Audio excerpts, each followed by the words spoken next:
आज से 25 साल पहले पाटलिपुत्र की गलियों से निकला एक नाम, बुद्ध की धरती से बहती अमृत की धारा का नाम, बिहार के घर घर में सुबह शाम लिए जाने वाला एक नाम, सुधा। पिछले 25 वर्षों से हर क्षण हर दिन सुबह शाम आपका साथी बनकर जिस संस्था ने आपको अर्थोपार्जन की राह दिखाई है, जिस जगह पर खड़े होकर आपको और हमको आज गर्व होता है, उसकी शुरुआत कहां से हुई थी, उस कम्फेट की यात्रा की यादों को आइए आज हरा भरा करें। 18 अप्रैल सन 1983 में Bihar state cooperative milk producers federation limited यानी कॉम्फेड का जन्म हुआ। शुरुआत में कुछ एक गांव में दुग्ध उत्पादक सहयोग समितियों का गठन कर दूध संग्रह, प्रबंधन और विपणन किया गया। साल दर साल गांव-गांव में दुग्ध उत्पादक सहयोग समितियों का जाल बिछाकर समितियों से 3,20,000 ग्रामीण दुग्ध उत्पादकों को जोड़ा गया। बिहार की डेयरी विकास कार्यक्रम की श्रृंखला 1951 में पहली पंचवर्षीय योजना के तहत शुरू हुई थी। उस समय स्थापना हुई थी 3 डेयरी प्लांट्स की, पटना, मुजफ्फरपुर और भागलपुर में। उस समय 2500 लीटर दूध का प्रोसेसिंग क्षमता होता था। बाद के पंचवर्षीय योजनाओं में पटना, गया, बरौनी, बोकारो और रांची में और भी आधुनिक डेयरी प्लांट्स लगाए गए। सन 1972 में ऑपरेशन फ्लड प्रथम के समय बिहार स्टेट डेयरी कॉर्पोरेशन इस कार्यक्रम की कार्यान्वयन एजेंसी बनी, जिसके द्वारा पटना में फीडर बैलेंसिंग डेयरी व cattle feed plant, Muzaffarpur dairy, Jamshedpur dairy आदि की स्थापना की गई। पटना डेयरी प्रोजेक्ट की सफलता से प्रभावित होकर तथा भविष्य में डेयरी विकास कार्यक्रम को सहकारिता के तहत चलाने के उद्देश्य से सरकार ने कम्फेड के उद्भव काल 1983 से संपूर्ण बिहार में डेयरी विकास का कार्यभार कम्फेड को सौंपा। इस बीच राष्ट्रीय डेयरी विकास बोर्ड ने प्रोजेक्ट समाप्ति के बाद पाटलिपुत्र दुग्ध उत्पादक सहकारी संघ का गठन कर प्रोजेक्ट का प्रबंधन संघ को सौंप दिया और ये संघ कॉम्फेड से संबद्ध हुआ। बाद में किसानों द्वारा किसानों के लिए एक जीवंत विकासोन्मुख संस्था का स्वरूप देकर पूरे देश में सफलता की मिसाल कायम की। आज इसके अंतर्गत बिहार के लगभग 28 जिलों में 6500 से अधिक दुग्ध सहकारी समिति, 6 सहकारी दुग्ध संघ एवं 12 डेयरी प्लांट में शान का ध्वज लहरा रहा है। आज पशुपालन और दुग्ध उत्पादन के व्यवसाय से जुड़े रहना गांव के भूमिहीन सीमांत, छोटे बड़े किसान और महिलाओं के लिए गौरव की बात है, जिसे बिहार के गांव में सम्मान की दृष्टि से देखा जाता है।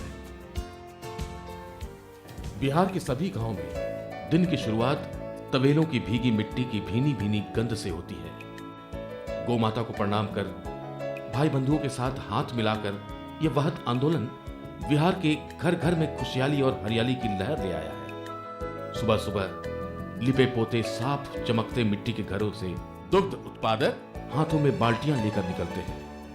तबेलों में अनुभवी हाथों से टनों दूध दूह कर निकालते हैं। ये दूध ग्वाले अपने गांव की सहकारी समिति में जमा करते हैं।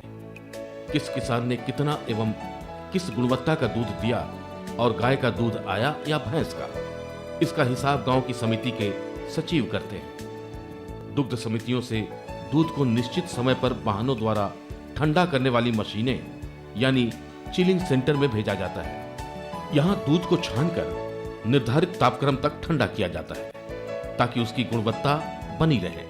अब चिलिंग सेंटर से ठंडे दूध को बड़े स्टील के इंसुलेटेड टैंकरों में भरकर प्लांट्स में ले जाया जाता है, जहां दूध को पाश्चुकृत तथा प्रसंस्कृत कर अलग अलग श्रेणियों में बांटा जाता है। Full cream milk, standard milk, bend milk आदि यहीं बनते हैं। इसके बाद दूध को स्वच्छ एवं क्वालिटी दूध के निशान निर्माहक चिन्ह वाले पैकेट में बंद कर शहर पहुंचाया जाता है बिकने के लिए। बाकी दूध से सुधा ब्रांड के विभिन्न उत्पाद बनाकर ग्राहकों को उपलब्ध कराया जाता है। स्वाद एवं स्वास्थ्य का प्रतीक सुधा की मिठाइयां लोग बड़े चाव से खाते हैं। कम्फेड द्वारा शुरू किए गए दुग्ध सहकारिता आंदोलन ने ग्रामवासियों को स्वरोजगार के अवसर दिए, सुख चैन दिया। देहात के घरों के आंगनों में जहां पहले खटिया और टाट के पर्दे दिखते थे, वहां अब मोटरसाइकिल और अन्य गाड़ियां दिखाई देने लगी हैं। बच्चे स्कूल जाने लगे हैं, परिवार सुख समृद्धि से चमक उठे हैं। इस आंदोलन में शामिल है 3,20,000 दुग्ध उत्पादक सदस्य। दुग्ध सहकारिता आंदोलन में महिलाओं के सशक्तिकरण से गांव के सामाजिक तथा आर्थिक संरचना में सकारात्मक परिवर्तन हुआ है। जाति पाति के भेदभाव को दूर करते हुए समदस समाज का निर्माण करने की किसानों को प्रेरणा मिली। गांव की गरीब महिलाएं सहकारी समितियों के माध्यम से एक ओर दुग्ध व्यवसाय से जुड़कर अपनी आमदनी से जिंदगी संवार रही हैं, तो दूसरी ओर नेतृत्व की बागडोर भी अपने हाथों में ले रही हैं। ऐसे में हजारों महिलाओं को स्वरोजगार मिला है।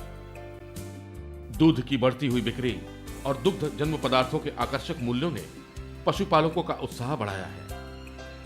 गांव स्तर पर भी किसानों ने अपनी समितियों की संग्रहण प्रणाली का आधुनिकीकरण भी कर लिया है। गाय भैंसों को खिलाने के लिए उन्नत प्रभेद के चारे तथा यूरिया उपचारित सूरे चारे का प्रयोग कर किसान उत्पादन लागत को कम करने की ओर अग्रसर है। पशुओं के लिए नियुक्त हुए हैं पशु चिकित्सक। वे चिकित्सक इनफर्टिलिटी कैंपों का आयोजन करते हैं। यहाँ पशुओं की नियमित जांच होती है। गाय भैंसों को FMD, HS तथा BQ के टीके लगाए जाते हैं, जिससे अब उनमें जानलेवा बीमारियां नहीं फैल पाती। पिछले 2 सालों से पशु स्वास्थ्य रक्षा पखवाड़ा के तहत टीकाकरण कार्यक्रम भी चलाया जा रहा है। बिहार, झारखंड, पश्चिम बंगाल और उत्तर प्रदेश के 84 शहरों में 6119 रिटेल आउटलेट तथा 405 होल्डे मिल्क बूथ हैं। वहां सुधा दुग्ध के साथ घी, मक्खन, पनीर, पेड़े, कलाकांद, लस्सी, मिष्टी दोई आदि मिठाइयां भी मिल रही हैं। दूध और दूध के उत्पादनों की गुणवत्ता को बनाए रखने के लिए प्लांटों का सुदृढ़ीकरण और आधुनिकीकरण किया जा रहा है। क्वालिटी एश्योरेंस प्रोग्राम तथा डेयरी प्लांट मैनेजमेंट प्रोग्राम का क्रियान्वयन सभी डेयरियों में हो रहा है। 10 में से 9 डेयरी प्लांट ISO 9001, 2000 तथा HACCP 15000 के तहत सर्टिफाइड है। बिहार में दुग्ध सहकारिता आंदोलन से 51% पिछड़ी जातियां, 15% महिलाएं तथा 10% अनुसूचित जातियों को लाभ हुआ है। सुधा ने आज देश भर में तहलका मचा दिया है। सफेद क्रांति की लहरें समूचे बिहार में फैल गई हैं। कम्फेड आज सिर्फ बिहार ही नहीं बल्कि देश भर में जाना माना नाम है। कम्फेड एवं इसके दुग्ध संघों की कर्मियों की निष्ठा, ईमानदारी तथा कर्मठता से हमारी उपलब्धि में 4 चांद लग गए हैं। सबने मिलकर 25 सालों से यह आंदोलन सफल किया। आइए हम और आप मिलकर आगे का सपना साकार करें।